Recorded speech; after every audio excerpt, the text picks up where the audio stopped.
Jangan lupa subscribe channel Abdul Qari Studio 86, like and share to Imigage. Judul skripsi saya tentang membangun konsep konsep diri anak jalanan Pasar Sengkang Kota Parepare. Berlanjut dari itu terpilih menjadi penyuluh agama, dan saya masih setia untuk membahas tentang bagaimana bimbingan keagamaan terhadap anak jalanan itu sendiri. Tentunya tadi keberadaan anak jalanan masih sangat menjadi polemik besar, sampai saat ini belum terselesaikan di Indonesia. Ancaman demi ancaman bagi fenomena hakiki kehidupan anak-anak jalanan. Jadi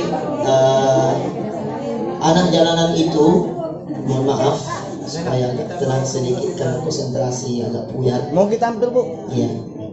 Jadi anak jalanan itu menurut dinas sosial, bukan ya laptopnya masuk anak yang hidup lebih banyak menghabiskan waktunya di jalanan dengan berbagai macam hal. Ada yang menjadi peminta-minta, khawatir ke saya, memang ya, ada yang mungkin melihat faktor keluarga dan sebagainya.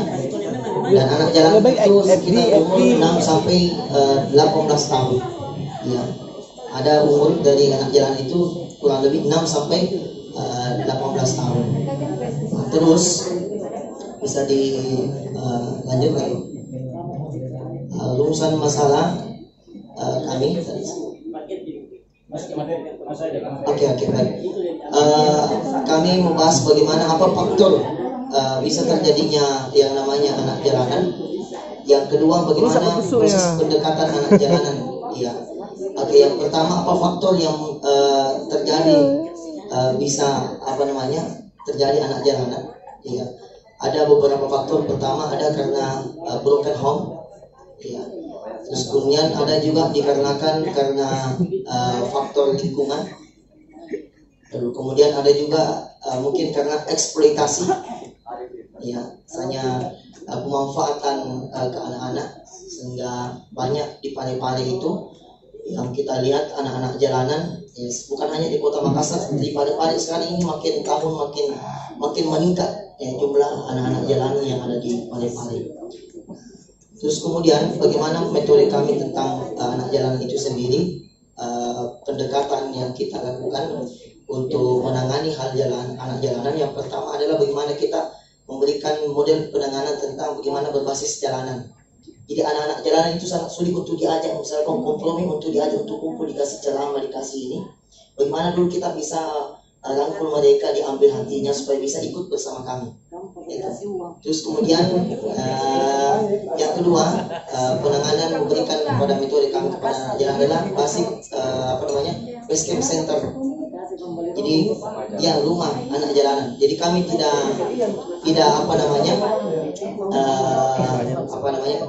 harus kami berpikir kenapa harus base camp anak jalanan.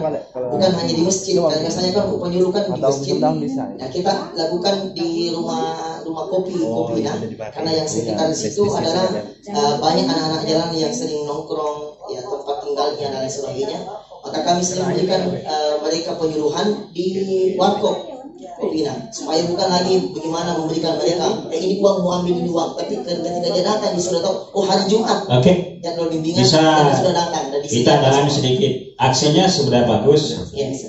Kehebatannya ini saya tidak bilang Anda jemaah tabligh. Kemampuan mendekati anak-anak jalanan itu bukan kan? Boleh juga, tidak masalah.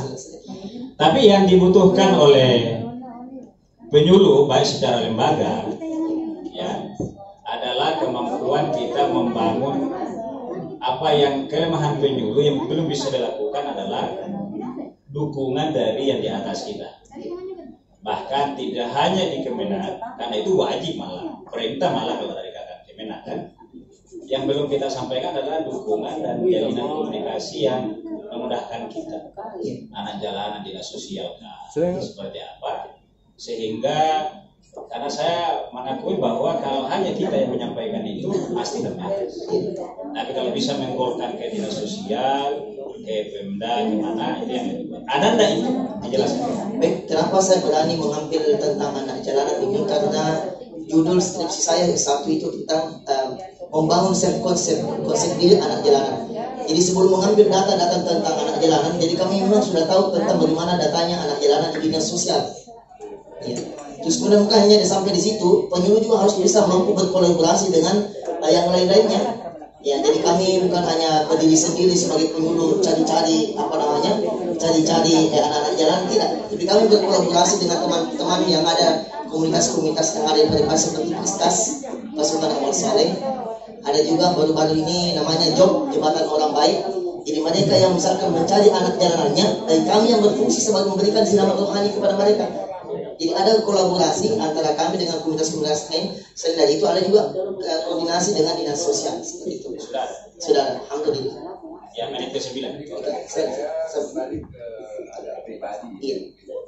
Tadi saudara menjelaskan bahwa Anda bagian dari bisa nggak menyampaikan ke kita sampai Oke.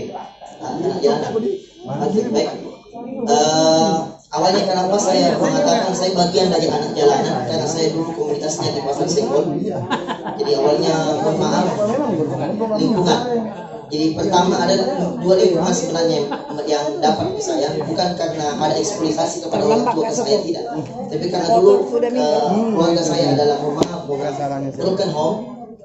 Jadi mungkin tempat yang kondisi, jadi tempat pelarian kami mau tidak mau ke sana.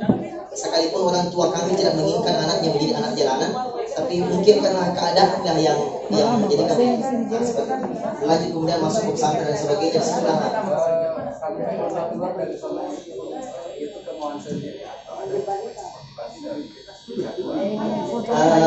Motivasi saya sendiri, karena memang saya bilang mungkin ini lah, mungkin saya harus nanti keluar.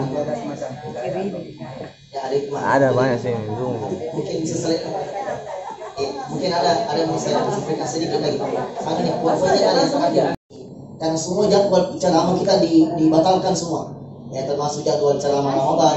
Jadi kami berinisiatif untuk bagaimana dulu penyuluhan-penyuluhan kami rangkum semua dalam buku ini. Maka jadilah namanya Mutiara Dakwah. Ya, di sini ada poin-poin ceramah, ya. Terus kemudian di akhirnya itu ada kata-kata hikmah dan juga ada doa-doa. Dan paling terakhir ada di paling terakhir, alhamdulillah ini ada buku kami yang kedua. Ya, dan kebetulan ya, bukunya kami singkat dengan bimbingan konseling keluarga Sakinah. Ya, jadi buku nikah kami singkat bimbingan konseling keluarga Sakinah. Karena belakang kami adalah konseling. Jadi kami kasih itu bimbingan konseling keluarga Sakinah. Kebetulan kami dengan istri yang menyusun, dan istri kami kalau misalkan diundang di tengah masyarakat, kalau misalkan kami diundang ceramah takziah, Istri saya ya. ya, istriku. Ya, istriku Pak. Istri saya ini Pak, kebetulan kemarin Oke. Jadi kalau kami sudah pakai takziah itu. Oke, Ini setelah menyebut istri baru kencang suaranya. Tinggi sekali. kebetulan kami Pak sudah malam.